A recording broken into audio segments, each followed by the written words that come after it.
সেই ক্ষেত্রে কিছু আলোচনার উদ্রেক করে তারা এটাকে চ্যালেঞ্জ করে সমালোচনা করতে চায়। আজকে যারাই এই আন্দোলন করছেন, এই আন্দোলনে তাদের যে একটা রাজনৈতিক অধিকার হিসেবে যে তারা সেটা করতে পারছেন, এটা কি প্রমাণ করে না যে বাংলাদেশে রাজনৈতিক অধিকারের প্রশ্নে, বাক স্বাধীনতার চর্চার প্রশ্নে আমাদের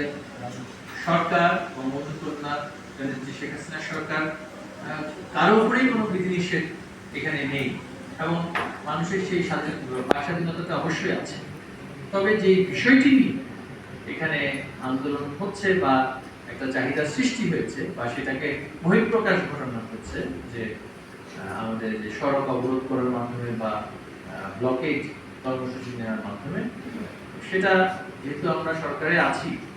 আইনের শাসনের প্রতি আমাদের অবশ্যই শ্রদ্ধাশীল থাকতে হবে, এবং এটা যেহেতু উচ্চ আদালতে এখনো বিচারাধীন বিষয় এবং এই বিষয়ে সুনির্দিষ্ট কোনো রায় আমাদের সর্বোচ্চ আদালত থেকে না আসলে এই বিষয়টি নিয়ে মন্তব্য করাটা আদালত অবমাননার সামিল। যে